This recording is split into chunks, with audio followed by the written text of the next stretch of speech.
दारिद्र्यदहन शिव स्तोत्र एक अत्यंत प्रभावशाली स्तोत्र है, जो भगवान शिव की कृपा प्राप्त करने और दरिद्रता, बाधाओं तथा कष्टों के नाश हेतु पाठ या श्रवण किया जाता है। इस स्तोत्र के नियमित पाठ या श्रवण से आर्थिक कष्ट, रोग और जीवन की बाधाएं दूर होती हैं। यह स्तोत्र भगवान शिव को अत्यंत प्रिय है और भगवान शिव को शीघ्र प्रसन्न करने वाला है। व्यक्ति को आध्यात्मिक शांति, सुख, समृद्धि तथा मोक्ष की प्राप्ति होती है। यह विशेष रूप से सोमवार, महाशिवरात्रि या प्रदोष के दिन पाठी श्रवण करना फलदायक होता है।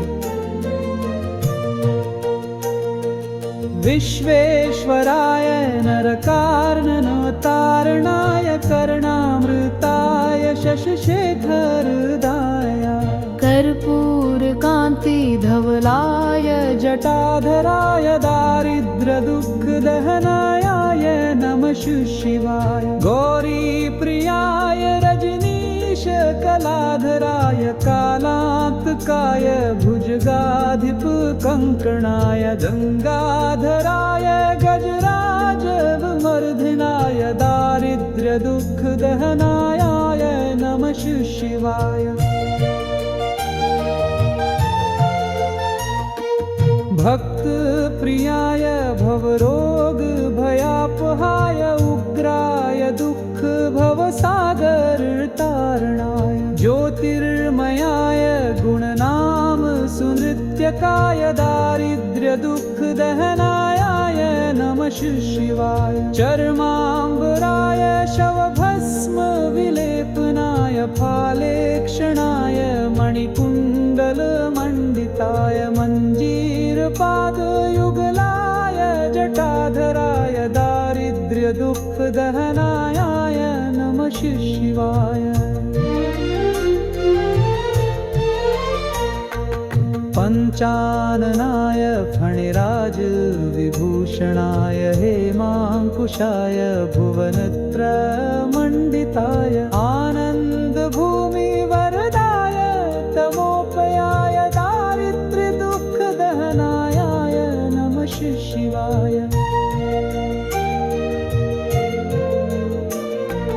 भानुप्रियाय भवसागर तारणाय कालांतकाय कमलासन पूजिताय नेत्रत्रयाय शुभलक्षण लक्षिताय दारिद्र्य दुःख दहनाय नमः शिवाय। राम प्रियाय रघुनाथ वरप्रदाय नागप्रियाय नरकार्णव तारणाय पुण्याय पुण्यभरिताय सुरार्चिताय दारिद्र्य दुःख दहनाय नमः शिवाय। मुक्तेश्वराय फलदाय गणेश्वराय गीताप्रियाय वृषभेश्वर वाहनाय मातंग चर्म वसनाय महेश्वराय दारिद्र्य दुःख दहनाय नमः शिवाय।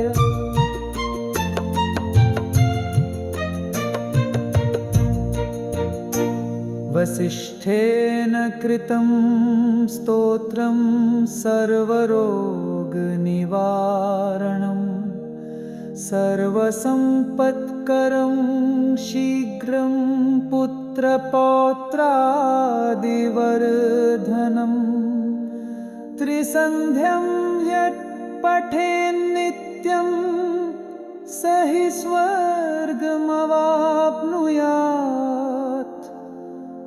इति श्री वसिष्ठ विरचितं